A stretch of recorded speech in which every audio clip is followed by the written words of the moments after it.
Hello, Ram Ram ji Saran है। आप सबका स्वागत है किचन रेसिपीज ऑफिशियल में। दोस्तों, आज किचन रेसिपीज में हम बात करेंगे तरबूज के विषय पर।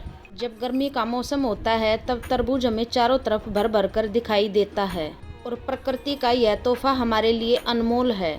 और तरबूज एक ऐसा स्वादिष्ट प्यास बुझाने वाला फल है जिसका आनंद सभी लोग गर्मी के दिनों में लेते हैं और प्रकृति का यह तोहफा हमारे लिए अनमोल है। तो इसे खरीदते समय हमें किन किन बातों का ध्यान रखना चाहिए। पहला, यदि तरबूज पका हुआ है तो खेत में तरबूज के एक तरफ बड़ा पीला धब्बा होना चाहिए और यदि यह पका हुआ है तो इसका रंग मलाईदार लगभग मक्खन जैसा पीला होना चाहिए। और दूसरा तरीका, तरबूज को खरीदते समय आप इस पर हाथ से ठोक कर देख सकते हैं क्योंकि ज़्यादा पके तरबूज से खोखली और सपाट आवाज़ आती है। वहीं अगर तरबूज की आवाज़ गहरी है तो समझ जाएं तरबूज मीठा और परफेक्टली पका हुआ है। ऐसे में तरबूज को आप ठोक कर आप मिनटों में पके तरबूज की पहचान कर सकते हैं। और इसे खरीदने के बाद इसे 8 से 10 घंटे के लिए पानी में डुबोकर रखें जिससे इसके अंदर की सारी गर्मी बाहर निकल आए। इसके बाद तरबूज को काट कर चेक करते हैं कि यह केमिकल से पकाया गया है या नेचुरली तरबूज पका हुआ है। अब एक चाकू की सहायता से तरबूज को 2 हिस्सों में काट लें। आइए अब हम तरबूज को चेक करके देखते हैं कि यह केमिकल से पकाया गया है या नहीं। सबसे पहले दोस्तों, यहाँ पर देखिए हमारे तरबूज का कलर नेचुरली लाल दिखाई दे रहा है, जो कि इंजेक्ट किए गए तरबूज आपको सामान्य तरबूज से अधिक लाल दिखाई देते हैं और यह सामान्य तरबूज से मिठास में भी अधिक होते हैं। अब इसे दूसरे तरीके से चेक करने के लिए मैंने यहाँ पर एक कॉटन बॉल को लिया है। अब कॉटन बॉल को गुद्दे पर लगाकर चेक करें। अगर कॉटन बॉल का रंग बदल जाता है तो समझिए तरबूज केमिकल से पकाया गया है। अगर ऐसा नहीं है तो समझिए नेचुरली तरबूज पका हुआ है।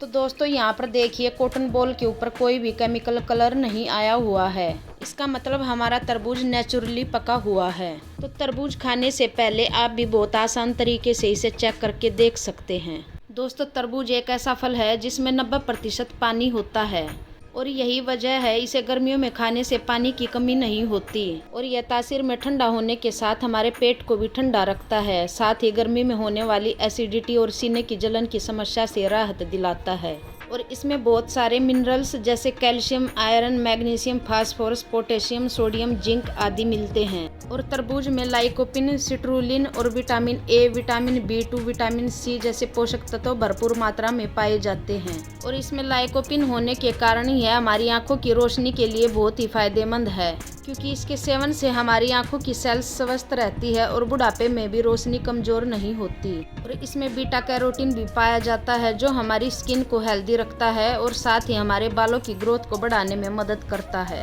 और अगर आप इसे अच्छे से चबाकर खाते हैं तो इसके फायदे 2 गुने हो जाते हैं। लेकिन इसके बावजूद अगर आप इसे गलत तरीके या गलत समय पर खाएंगे तो इसके फायदे की जगह यह आपको नुकसान भी करेगा। दोस्तों, तरबूज खाने का सही समय हमें इसका दिन के समय सेवन करना चाहिए और इसे ब्रेकफास्ट और दोपहर के खाने के बीच अवॉइड करना चाहिए। और तरबूज को हमें रात में नहीं खाना चाहिए क्योंकि इस समय इसे पचा पाना मुश्किल हो सकता है जिससे आंतों में जलन पैदा हो सकती है। ऐसा इसलिए क्योंकि रात में डाइजेशन प्रोसेस दिन की तुलना में धीमा हो जाता है। और तरबूज खाने के 2 घंटे तक हमें पानी, चाय, कॉफ़ी, दूध, दही आदि का सेवन नहीं करना चाहिए जिससे हमें लूज मोशन और ब्लोटिंग की परेशानी हो सकती है। और हमें खाने के लिए तरबूज को कभी भी फ्रिज में रखकर नहीं खाना चाहिए। साथ ही हमें पहले से काट कर रखे हुए तरबूज को भी नहीं खाना चाहिए क्योंकि इससे इसके सारे न्यूट्रिएंट्स खत्म हो जाते हैं और यह हमारे शरीर के लिए फायदेमंद नहीं रहता है। और तरबूज का सेवन हमें नमक डालकर नहीं करना चाहिए क्योंकि हमें इसका नेचुरल मिठास के साथ सेवन करना चाहिए। इससे यह हमारे शरीर के लिए बहुत ही फायदेमंद होगा। और इसे खाने के लिए हमें एक दिन में 150 से 200 ग्राम तरबूज का सेवन करना चाहिए और इससे ज़्यादा मात्रा में हमें इसका सेवन नहीं करना चाहिए। और दोस्तों, तरबूज फाइबर से भरपूर होता है। अगर फलों को पचाने की बात आती है तो तरबूज सबसे तेज होता है। तो दोस्तों, इन सभी बातों को ध्यान में रखते हुए हमें तरबूज का सेवन करना चाहिए। और अगर मेरे द्वारा बताई गई जानकारी आपको अच्छी लगी हो तो प्लीज़ मेरे चैनल को सब्सक्राइब, लाइक, कमेंट और शेयर करना ना भूलें। धन्यवाद।